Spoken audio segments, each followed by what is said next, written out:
ایک شیخ صاحب کے پاس ایک خاتون آئیں جو کہ پردہ کرتی تھی.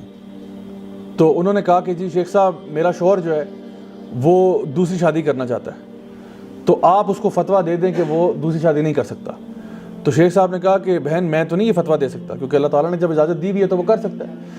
تو اس نے کہا نہیں شیخ صاحب آپ فتویٰ دیں, بس مجھے نہیں پتہ آپ فتویٰ دیں. انہوں نے کہا بہن میں آپ کو بتا رہا ہوں, میں اس کو سمجھا سکتا ہوں کہ وہ نہ کرے, یہ اور کوئی اس کو نصیحت کی جا سکتی ہے, لیکن بہرحال فتویٰ میں نہیں دے سکتا کہ وہ نہیں کر سکتا, ایسا نہیں ہو سکتا.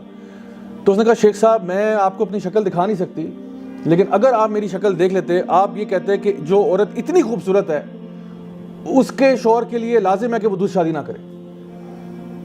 تو شیخ صاحب نے کہا کہ بہن جو بھی ہے بہرحال میں آپ سے معذرت چاہتا ہوں, میں یہ فتویٰ نہیں دے سکتا. وہ عورت ناراض ہو کے چلی گئی. اب شیخ صاحب کہتے ہیں کہ وہ عورت جو ہے نا مجھے توحید سکھا کے چلی گئی. توحید کیسے؟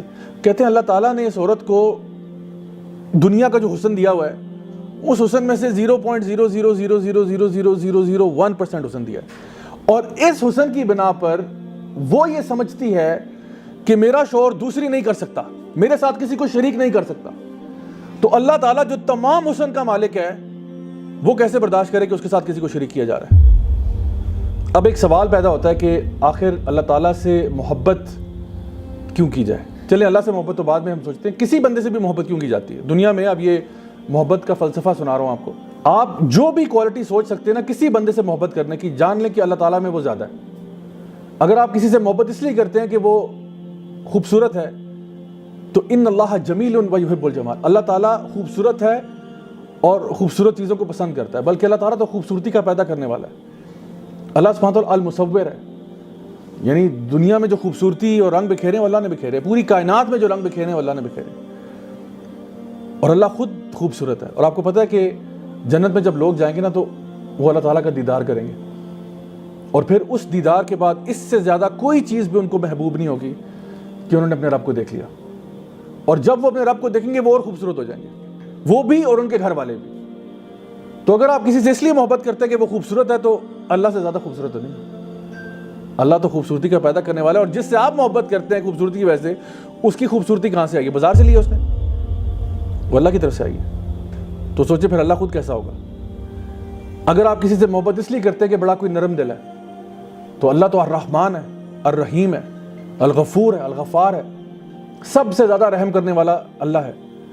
اللہ تعالیٰ کی رحمت کے نا 100 حصے ہیں, اللہ تعالیٰ نے صرف ایک حصہ پوری کائنات کو دیا ہوا ہے اور 99 حصے اپنے پاس رکھے ہوئے ہیں. اگر ایک ماں اپنے بچے سے پیار کرتی ہے نا تو وہ اس 1% کا 0.0000001% ہوگا, کیونکہ 1% پوری کائنات میں بکھرا ہوا ہے. آپ کو اگر بلی کا بچہ دیکھ کے اس پہ ترس آتا ہے نا تو یہ اسی رحمت میں سے 1% ہے. تو پوری کائنات میں جو رحمت بکھری ہوئی ہے وہ صرف 1% ہے, باقی ساری اللہ نے اپنے پاس رکھی ہوئی ہے. اور وہ قیامت کے دن اللہ تعالیٰ جو ہے نا اپنے بندوں کو معاف کرنے کے لیے استعمال کرے گا. کمپیشن کی بات کرتے ہیں تو یہ کمپیشن اللہ کے پاس ہے, الرحمن ہے, الرحیم ہے. اگر آپ اس لیے محبت کرتے ہیں کہ جی اس کے پاس طاقت اور قوت بڑی زیادہ ہے, کسی کے پاس پاور اتھارٹی ہے, تو اللہ تعالیٰ سے زیادہ قوی تو کوئی بھی نہیں ہے. اللہ القوی ہے, اللہ تعالیٰ ہر چیز پر قادر ہے. ان اللہ علی کل شیء قدیر لا حول ولا قوت الا باللہ. اگر پاور اتھارٹی آپ کو پسند ہے تو اللہ سے زیادہ پاورفل کون ہے, اللہ سے زیادہ اتھارٹی والا کون ہے. اور اگر اس لیے کسی سے محبت کرتے ہیں کہ کسی کے پاس مال زیادہ ہے, تو دنیا اور زمین و آسمان کے تمام خزانے تو اللہ کے پاس ہیں. دینے والا اللہ, بنائے آپ کو اللہ, پوری کائنات کو ڈیزائن اللہ کرے, آپ کے پاس جو نعمت ہے وہ اللہ کی طرف سے ہے, اور پھر انسان اللہ کو چھوڑ کے غیر اللہ کی طرف چلا جائے, اللہ تعالیٰ کیسے برداشت کرے گا؟